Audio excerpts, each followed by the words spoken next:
Thank you all for joining us on this 54th Annual Emmy Awards Q&A. And this is just to get some information out about some of the changes.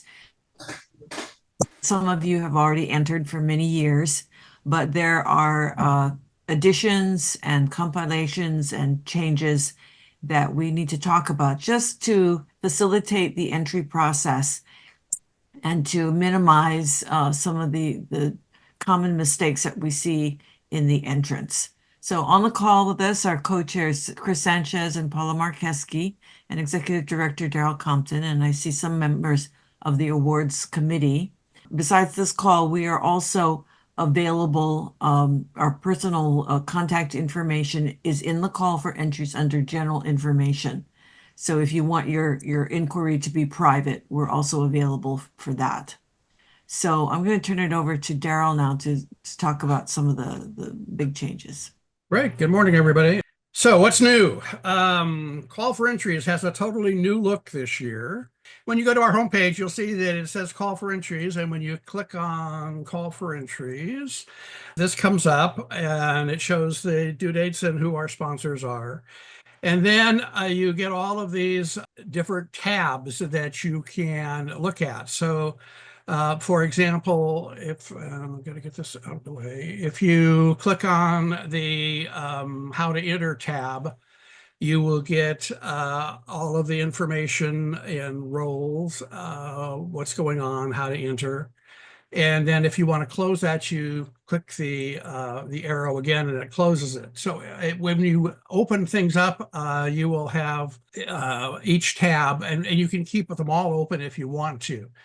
At the top here, there is also a PDF. And if you click that PDF, you will get all 51 pages downloaded onto your computer. And then you can scan through the PDF and look at it as you want. But, don't hit print after you get the PDF because you're going to get 51 pages unless you want to have a hard copy of that. So normally when you click on the call for entries, you would normally get the rules that would come up first. And the rules are basically all of the mandated instructions that we get from the National Awards Committee. So how to enter, what to shoot, what's available, what's not available, copyright, double dipping, what's a composite, all of this information is in the rules. And I suggest that you kind of scan through those because it's really important that you follow those. And if you don't, you're going to hear from us. And then the bottom section it's called the glossary, and you can click on any of those, what a member is, and it will give you the definition. So again, it's a tab on, tab off, and you will be able to see all of those instructions. It's a little more user-friendly than the old call was, where you had to page through everything. This way, you can kind of look at the headings and just go on and off with them. So that's the call. Let me go back to the PowerPoint.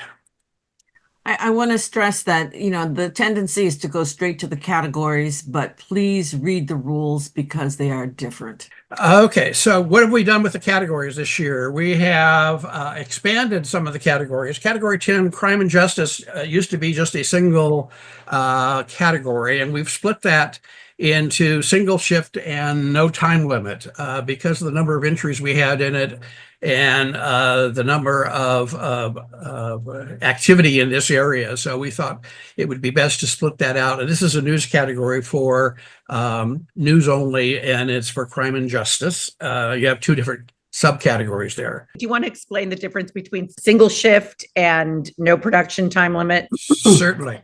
Single shift is 1 day. In other words, if you go to work at 8 in the morning and you end at 5, that's a single shift. If you go into overtime and work 12 hours, that's a single shift. But it's what you do in 1 day's work. The no time limit is if you work on a project for 2 or 3 weeks and put together a package that you air and want to enter. That's the no time limit part of it. So the restriction on the length of the entry is still the same. So this one.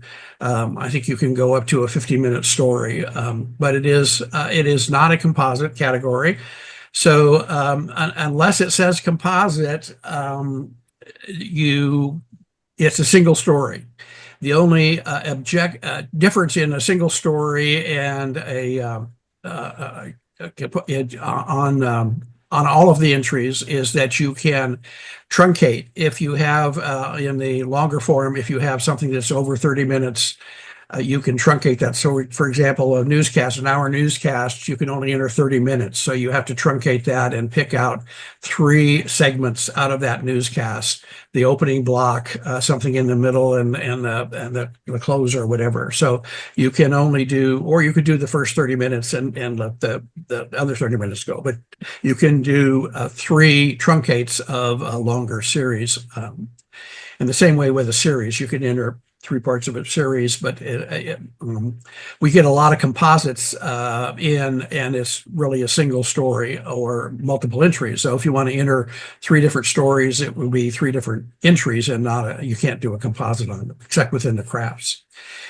So politics is the other one that we have kind of split this time, and this is an example of a 4-way split where we separated out news and content. In most of our categories, you will find that news and content are combined, other than the straight news ones. So in most areas, we're showing that they are both open. In this particular one, we're separating out news for, again, the single shift and no time limit, and content is in short form or long form. Content basically means programming. It means something that's done outside of the newsroom and the news department. And short form is up to 10 minutes and long form is up to 30 minutes. Again, it's a single story or a single program. It's not for a composite. In the long form, you can do a series and you can do 3 examples out of that series. Again, 30-minute limit with 3 lifts, but it's not a composite. Special events we have added back in. We haven't had that category for a few years, and there has been some interest in special events, so we'll try it again and see if we can get a minimum of 5, but we need at least 5 entries in that category to vent it, and then we can send it out for judging. And photography, we split because of the number of entries again into single shift and no time limit. So there's an A and a B there. There's also a C for content in photography also. So what's changed? On the entry form, we've changed the title limit to 40 characters. We used to get these newspaper titles that go on forever and wrap around the statue 3 times in order to get it on there. So we're limiting the title to 40 characters. The submitting area is a drop down, and that's basically gives our different markets. So it gives the Bay Area, Sacramento, Fresno, Hawaii, and then the smaller markets. When you click that drop down, it says submitter, but it's if you're in LA and you're submitting a story for Chico Redding, then you would click the smaller market one.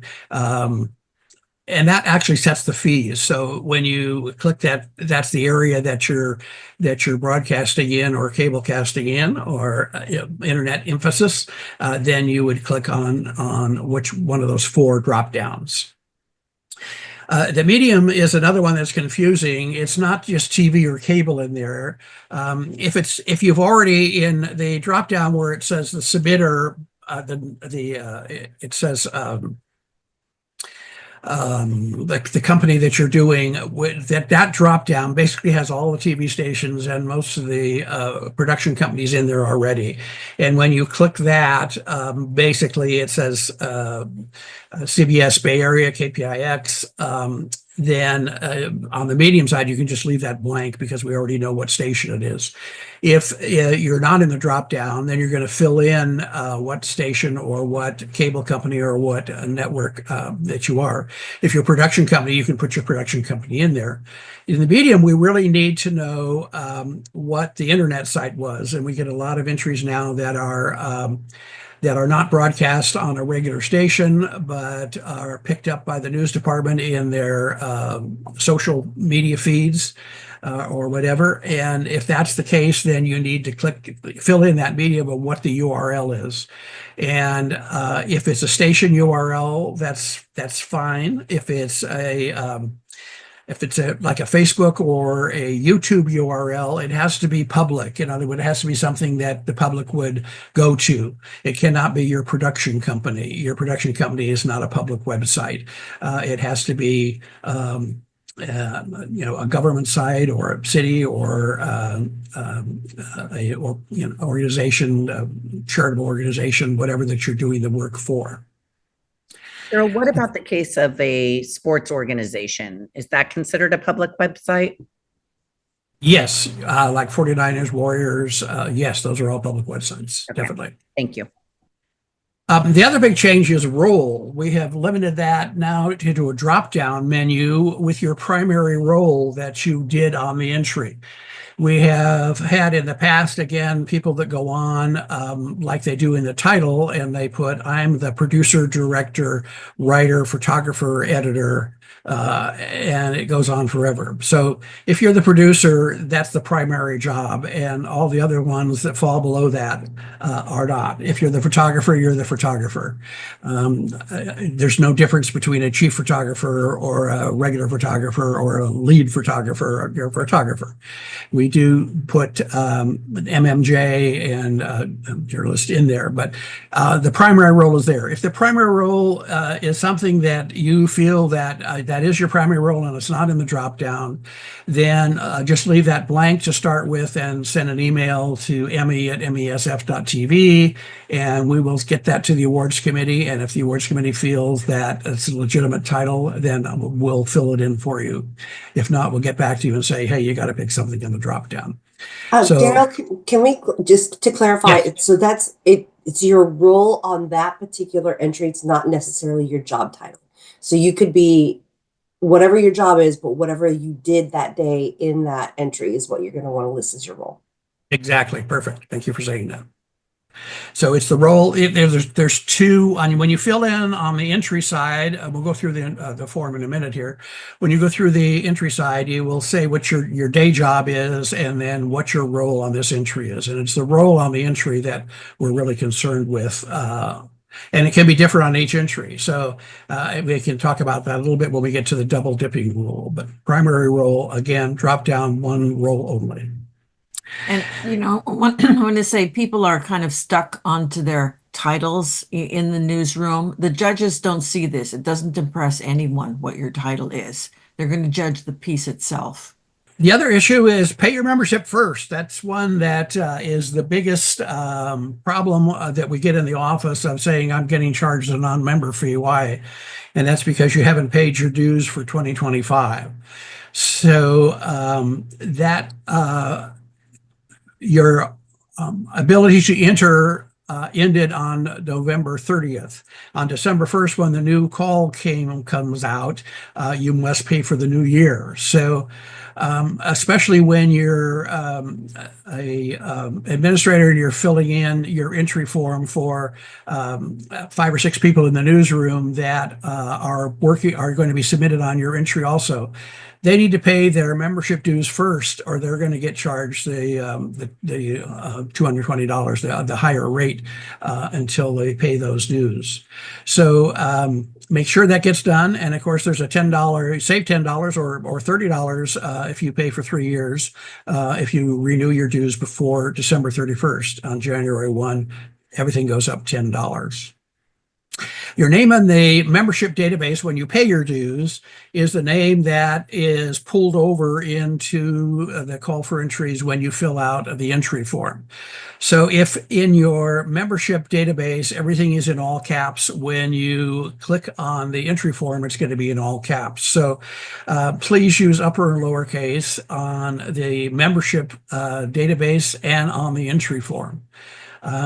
Everything needs to be in upper lower. When you do all upper, then I have to go in and retype it into upper lower, and that's when I make spelling mistakes because I have dyslexia and things get messed up. So please use upper and lower, and again, use the Spanish characters when they're actionable.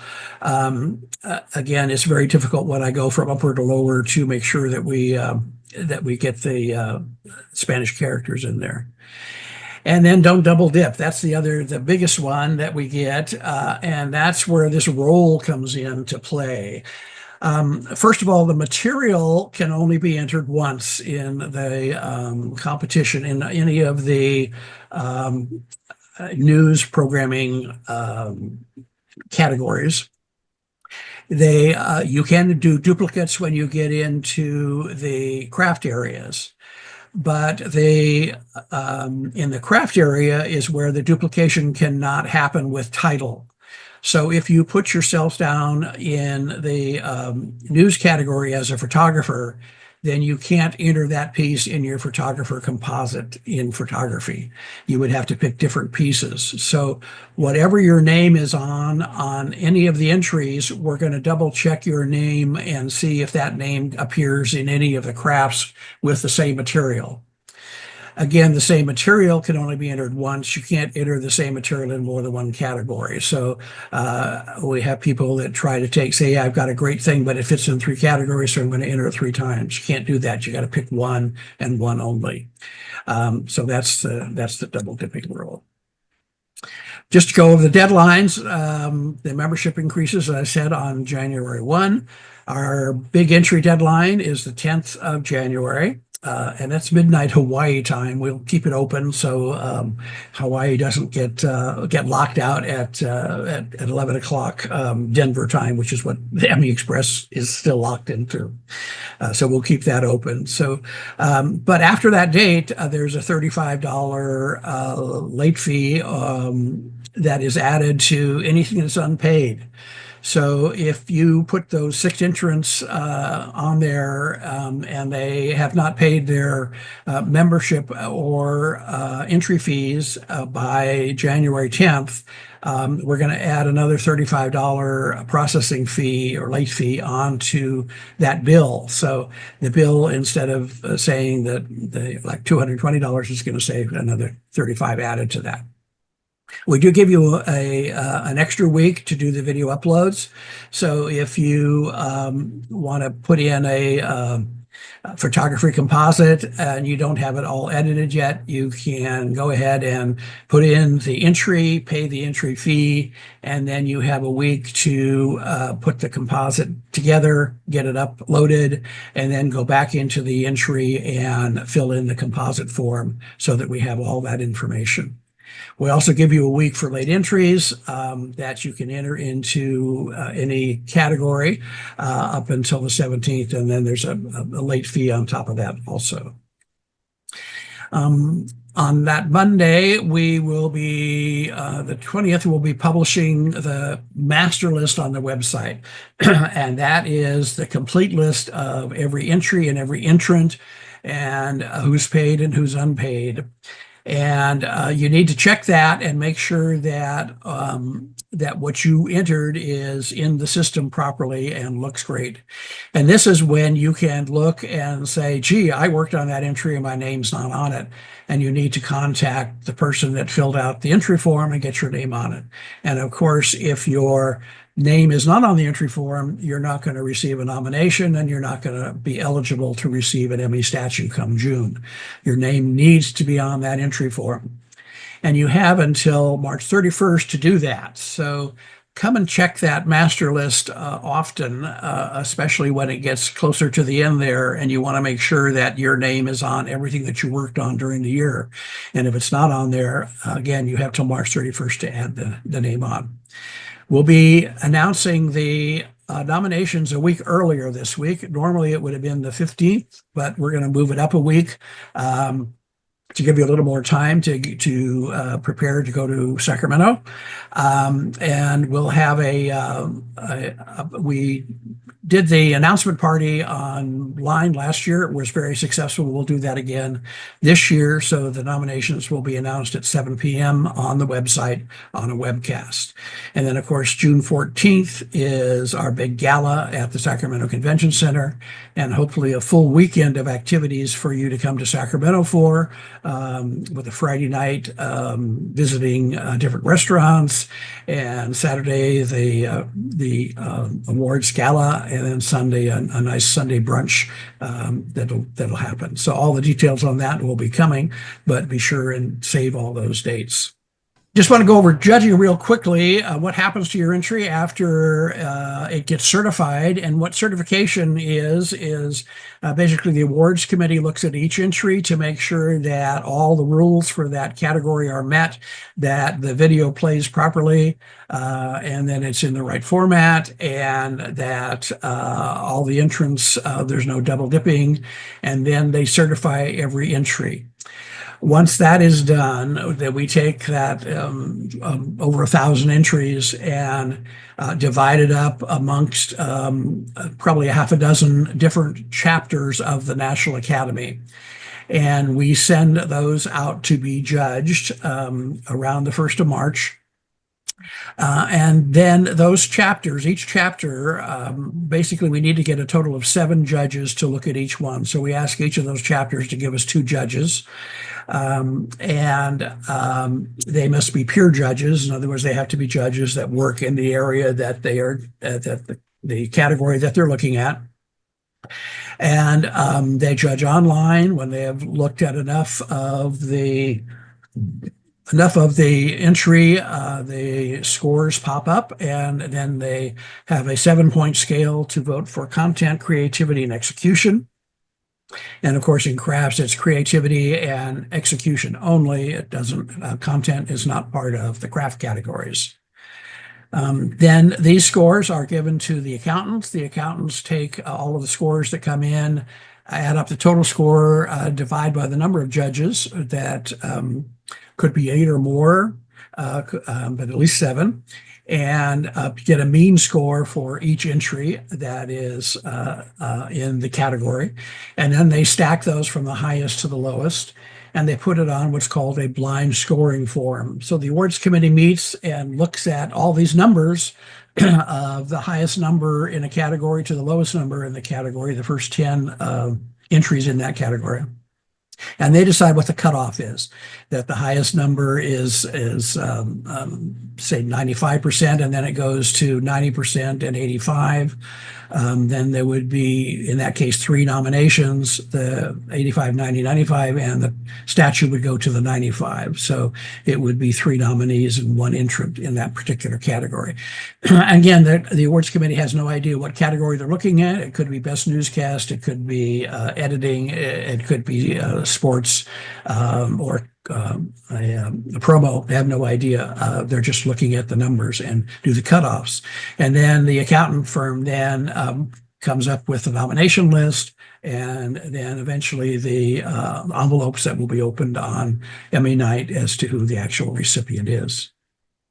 Judging only works if you participate in it, and that is that when we send these 1,000 entries out to be judged across the nation is going to be sending us their call for entries to be judged and their categories for us to judge. So we supply peer judging for all of the other chapters of NATIS. There's 19 chapters across the U.S. We trade with about 6 or 8 of them, and their incoming judging will come to us anytime between March and September. and you'll get an email saying that this particular chapter has arrived, and here's the list of categories. If you're a peer judging in it, you click on that and send a note, and then we'll authorize you to judge that particular category. And then you go through that same process for that category and watch it, and then judge it for each entry for the other chapter. You're required to judge one panel of incoming judging for every entry that you have in the system. So if you enter 3 different entries, then you would judge 3 times. It could be all for one chapter, or you could judge over the chapters. Many people judge every time a new chapter comes out, they submit and judge for us, which is great. So we have a bunch of peer judges that are fantastic in helping us out. But it's the peer judging is really important, and it's important that you judge others. In the call for entries, it says that if you don't judge, you will be charged the non-member rates. We have not implemented that, but if we don't get enough judges this year, next year, we will implement that. And basically, if you haven't judged and you try to enter again, you're going to have to pay the non-member fees. Can I add, Daryl, that at the end of every contest, there are always people who say, "Well, what are the judges? What are they looking for? Why wasn't my entry nominated?" And the best way to figure out that is to judge, because these are the people that are judging us. You need to see their standard of excellence to figure out what the categories mean to them and what and how they rate the system. So judging is a great educational experience of how to enter the contest. I agree. I second that, Pamela. The best way to learn how to enter is to judge. And then also just inspiration and seeing what else people are doing, elsewhere in the country. We see our own, markets, but to see what the rest of the world is doing, judging is a great way and entertaining, and really doesn't take that long once you're in it. Daryl, I will say one thing, about the blind judging. People always think that, we know who we're judging. We do, when we're scoring, and we do not know that. It is truly blind. I judge for other organizations as well. And I will say that the Emmys is the most just fair, blind, impartial judging of all the organizations that I'm a part of. So, I didn't know that until I went through was on the awards committee and saw truly how it is tabulated behind the scenes. It is locked down like the Oscars. Yeah, just one other comment on that. In the old days, we used to trade when it was we were doing videotape or DVDs.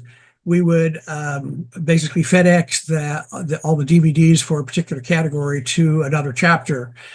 They would basically get 7 people together in the news conference room and play all those DVDs, and you would score it on a paper sheet, and then pack everything back up to a box and FedEx it back to us. So the 7 judges came from one chapter. And we found that with the new system of being online now, we can split that up and get 2 judges from 4 different chapters. And that way the bell curve is much favorable to, instead of one chapter that might have a bias towards something. We used to have, I think, if you go way back in a few years, Channel 2 was always penalized because they did all these they had the hour newscast, 10 o'clock news, and did all the long form stories. And you would send it to Miami, that does the Happy Talk news with nothing longer than 90 seconds. And they would score very low, these Channel 2 things, because of these long stories. They thought they were terrible. So that way now, with only 2 judges from each chapter, we get a much better bell curve, and there's no we do go, the accountants go through all of those scores. And if there's somebody that's highballing and lowballing, snowballing, will eliminate that judge. And that's why we try to get, 9 or 10 judges for each category so that we can then, if there's a bad judge in there, we can take them out. But it's, I think, one of the fairest process of any awards contest that there is out there to do, because it is peer judging. It is your peers that are looking at those entries, and they are scoring it on not only just watching it, but on content, creativity, and execution. And Daryl, I think you're dating me because I was one of those VHS judges with pizza in a conference room in the 90s. Oh, yes. But there's a few of us that have been around for that. It's so much easier now. I mean, literally do it from your desk, from your phone, from your laptop. I mean, it is a really streamlined process. And like we said, very fair to not have, it wasn't like, some years we would say, where did our entries go to get judged, right? And if they went to somewhere very conservative, it wasn't the best audience for the Bay Area, right? Now it's spread around the country, so you get a good sampling, and that bias doesn't happen because you've got 2 judges from here, there. Your odds of having everybody have a bias against you are very, very low. It's not an issue anymore. The other comment I want to make is that we did not make any changes in the Spanish contest as far as categories, but just a reminder that we have 2 separate contests, and that is that the Spanish and English contests are separate. And when you go into the categories in the call for entries, the first 50 are English, and then starting at category 51 on is Spanish. So if you're coming from a Spanish station, Spanish language, be sure you click on those categories 51 and up, and click on the one that says Spanish after the title, and then you will enter. You cannot enter the same material in both contests because it's still the Northern California Emmy Awards. So if you do a PSA in English and in Spanish, you cannot enter that same PSA in both contests. You have to pick which one you think has a better chance in it, and either the English or the Spanish, and enter it in that.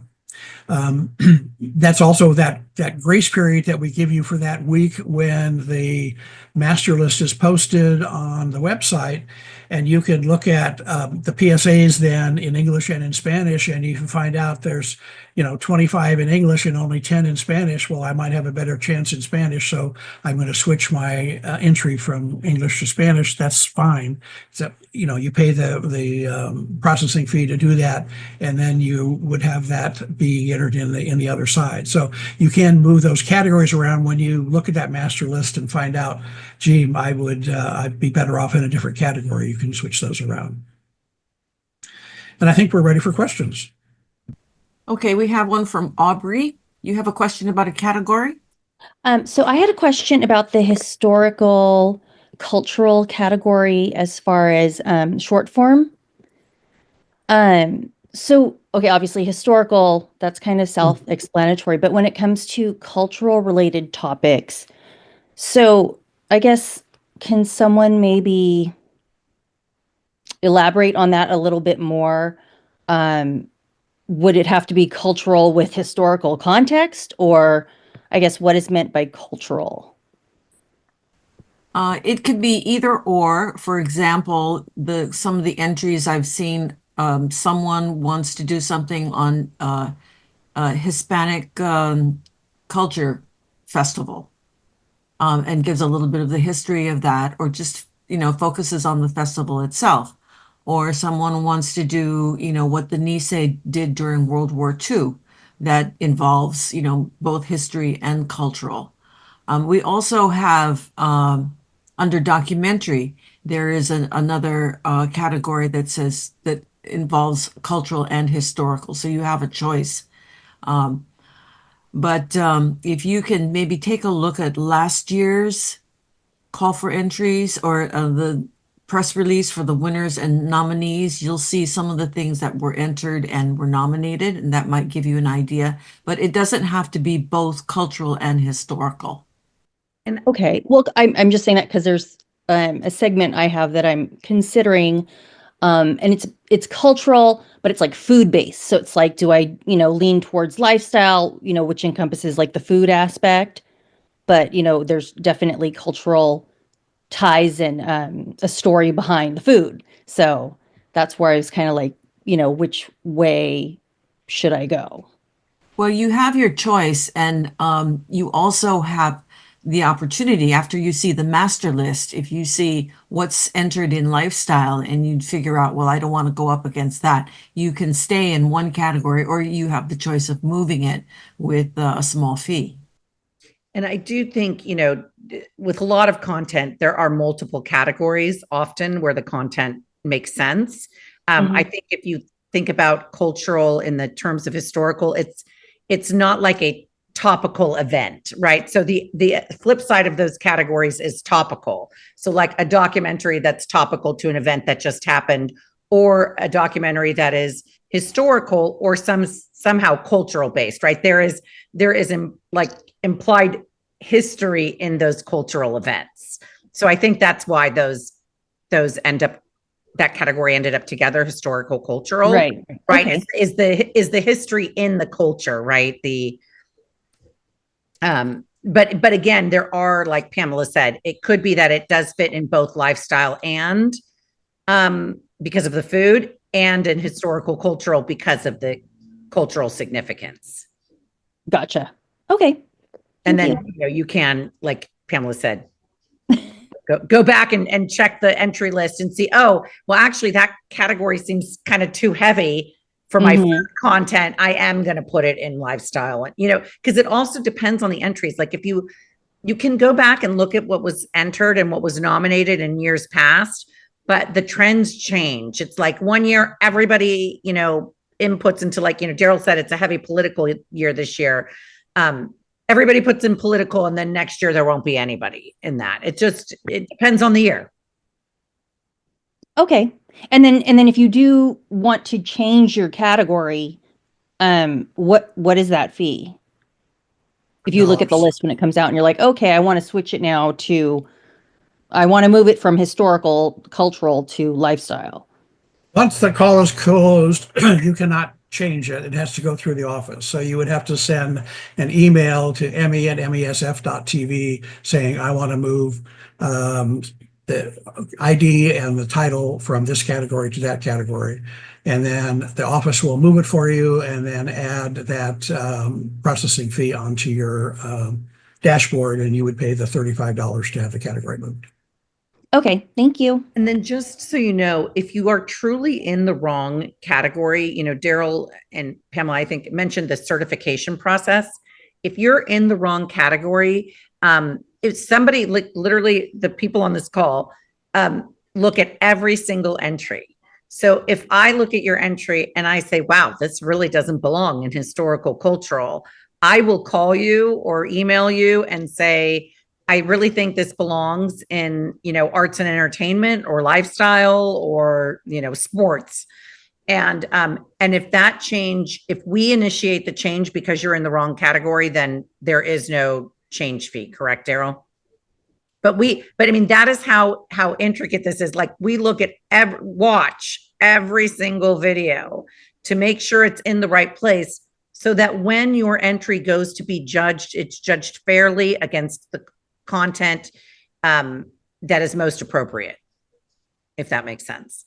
No, that's great. That's good to know. That's reassuring because we want to hang on to our $35. Yeah, exactly. Like, Thank you. you're not gonna, I mean, that would be the $35 charges if you go in and you think, Right. oh, I should move it over here, right? But if you are truly in the wrong category, we will flag that, because we want you to be judged fairly.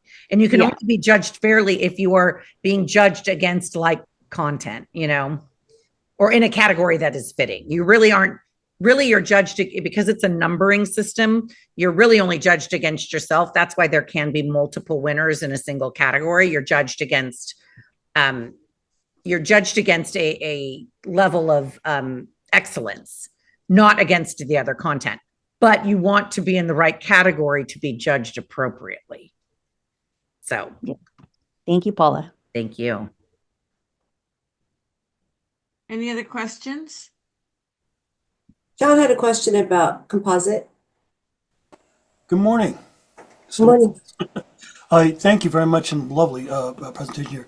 We do a news magazine educational, and it's YouTube, so it's only about 20 minutes long, and we do 6 of them a year. On the category I'm looking at, it shows that anything over 10 minutes you can do in a long form, but it talks about breaking up into segments. Is that part of the rules in compositing? Can we take 3 segments of each of a variety of the 6 episodes we've done and make it a composite, broken by a blank 1 second black for the whole program?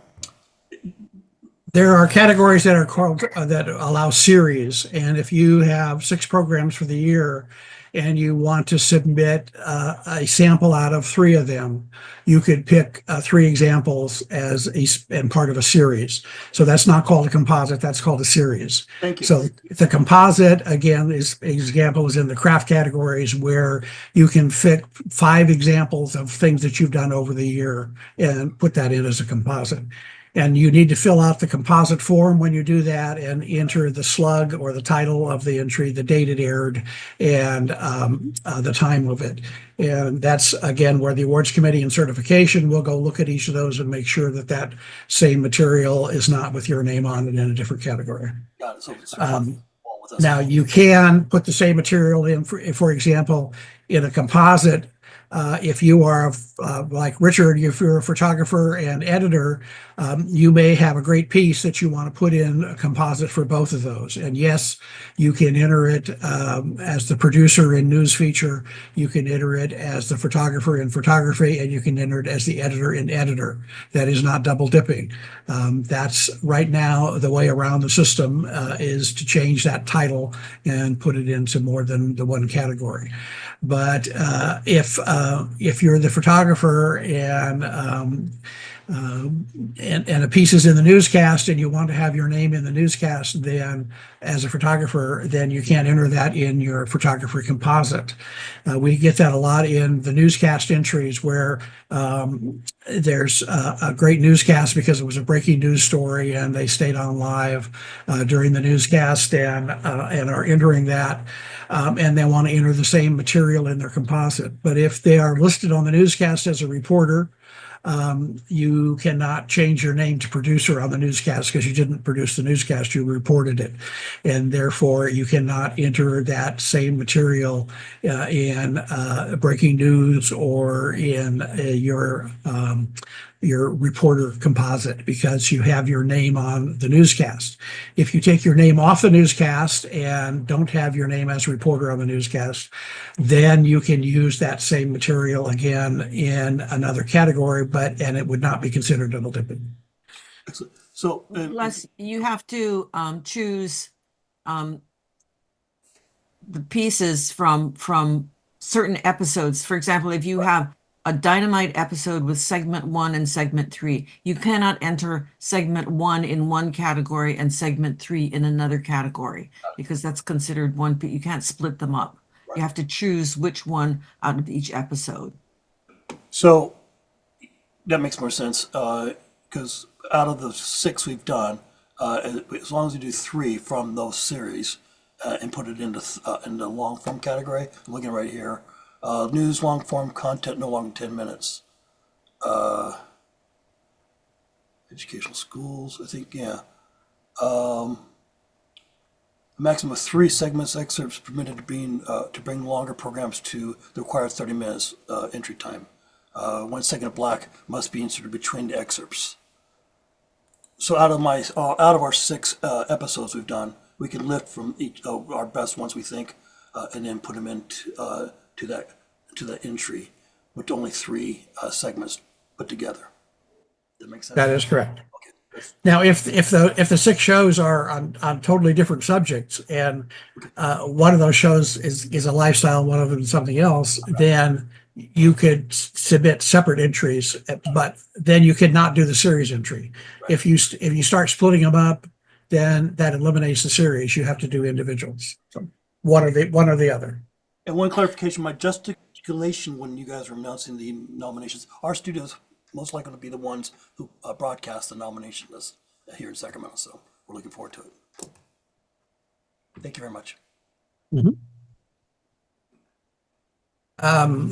Just reiterating again on the entry side, on the entrance, if you want to be nominated and receive a statue, the name must be on the entry form. If you have people that participated in the entry that are not on the entry side, and you get nominated and receive a statue or a recipient, then you can order production certificates or wall plaques for those other people that were not on the entry form, but they could not ever get a statue. They could only get a wall plaque or certificate. So that's why it's important when you enter something that everybody that was involved in that entry, you let them know that, hey, we're entering the Emmy Awards, and if you want to come home with an Emmy statue, you have to have your name on the entry form. It's a good reason to start your entries early because it takes a surprisingly long time to hear back from everybody. So do start your entries early, reach out to everybody. And that means think about anyone who's involved in your production. I lead a creative team. So I am especially, don't forget your graphic designers. But do reach out early, and it's another good reminder to check that list because you may have been left off an entry. So check your own entries, but just give the list a look and see what your station has entered and whether you are deserving to be on an entry, and then reach out to the producer if you are not. And again, only put those names on if you have contacted that person and they want their name on the entry. Don't list all these people on the entry form because they worked on it, but you haven't talked to them. And then they decide, no, I don't want to enter. I don't have the money. I don't want to enter the contest. Please take my name off. It takes a lot of administrative work to do that, to send out invoices saying you haven't paid.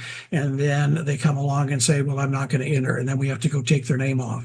So you can add names on, as I said, up until March 31st. So do the basic people that want to be on that entry and then make sure everyone else is informed. And if they want to add their name to it, they contact you. You send an email to the office and we add their name on, and then they can pay the fees. But don't put a bunch of names on there just because they worked on it and you don't know if they're going to actually enter or not. Also, you're allowed 12 names on the entry. That does not mean you need 12 names on the entry. A lot of times, a newsroom will enter something and they'll list the major people, and they'll tell the newsroom, well, if you worked on it, if you want to pay for yourself, add your name on it. I want to discourage that because it diminishes the honor of the heavy lifters in this story. We've had situations where a prompter operator said, well, I did prompter for this newscast. I deserve to be on the entry. And that is really unfair to the live reporter, to the producer, to the people who did most of the work. So it's the primary entrant who determines whose name really deserves to be on that entry. And then executive producer, you have to petition for executive producer. You're going to get a call from us if you put executive producer on an entry. Be sure to look at the qualifications of a producer and what the producer role is. And again, with this single drop down, I think it will be a little clearer. But don't put 4 producers down because you want to enter that same material in the craft categories. Because if you come in with 4 producers, we're going to say no. One of you have to pick out who actually the producer, and if you were the photographer and calling yourself producer just so you can enter it into the craft category, we're going to pull that. So you have to do the role of the work. If you produce the piece, then put yourself down as a producer. But if we get an entry that has 4 or 5 producers or 3 executive producers, that's going to get disqualified. Okay, I noticed that we have some Hawaii people here. I wanted to reiterate, please do not use okinas or kahakos because Emmy Express does not understand Hawaiian diacriticals. So just put it without the punctuation. Put it in a language that Emmy Express can understand. Yeah, we have enough trouble with the Spanish accents trying to get them in there without the Hawaiian. Okay, Aubrey wants to When know where she... we announced the nominees this year, Pamela, I'm going to have to do a Okay. crash course. Well, no, I think I should come to Hawaii, practice my Hawaiian pronunciation, and I think that's necessary. My husband is in the background and says he'll carry my luggage for me to get that practice in. So Aubrey wants to know, where can she see last year's winning entries? If you go to click on the awards tab and then the top one, it says press releases. You can click on press release and look at the nomination press release or the recipient press release for each year. And if you find a title on there you like, you can put the title on, search it on Google. And in most cases, if it's like from a newscast or a program that was on the internet, that will pop up and you can watch the entry. We don't have all the entries loaded on our website because of the copyright rules. So most of those entries are searchable and you can find it and watch it that way. I have a question. It's Chelsea Davis from Hawaii. Just wondering, is there a way to see a previous master entry list, like from past years? No, those are not available. Okay, thank you. It doesn't really help, I think, to see what's happened in the, I mean, for general trends, yes, except that trends change all the time. Last year, we knew the big story was going to be the Maui fires. This year it's going to be something else, and that kind of changes the way people enter and where their focus is going to be. So I think it's just always good to take a look at what the year's best stories are, what your best stories are, and enter accordingly.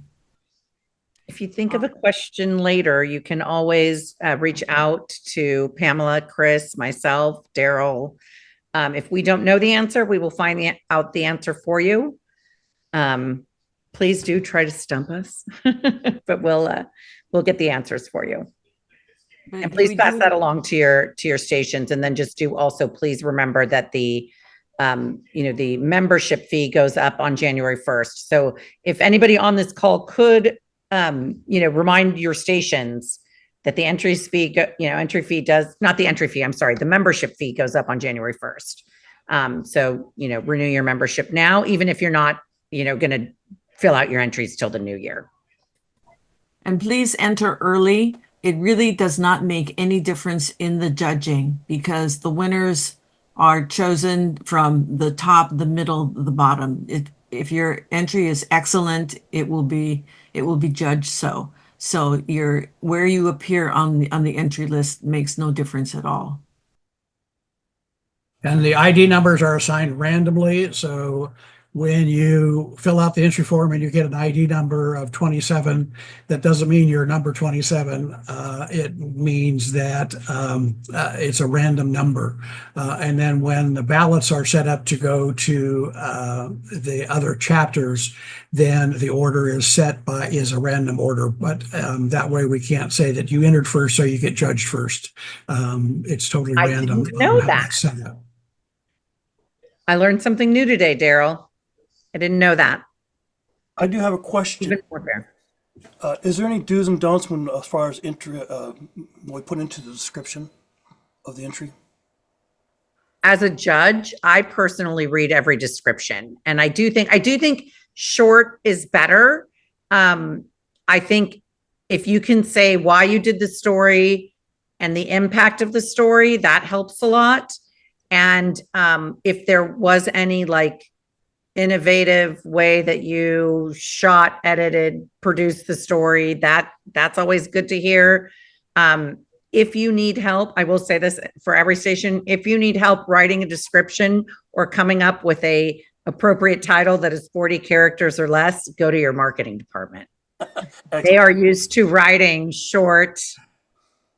They can promo the heck out of your entry. That's all I'm saying.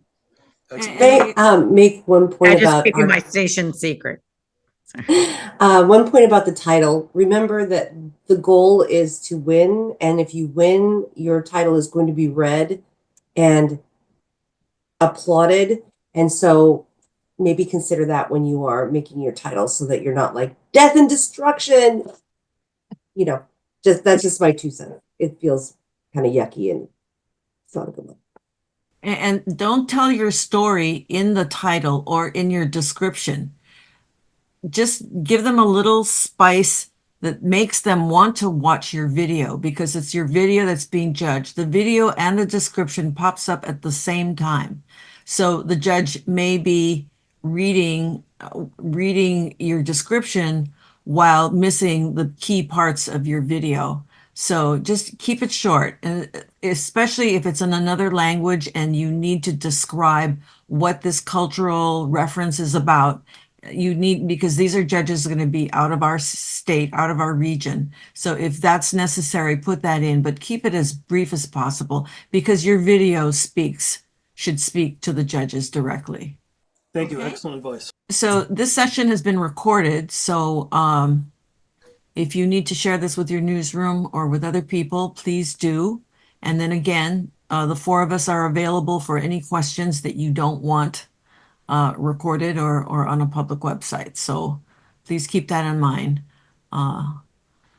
Thank you very much for joining us, and please enter right away.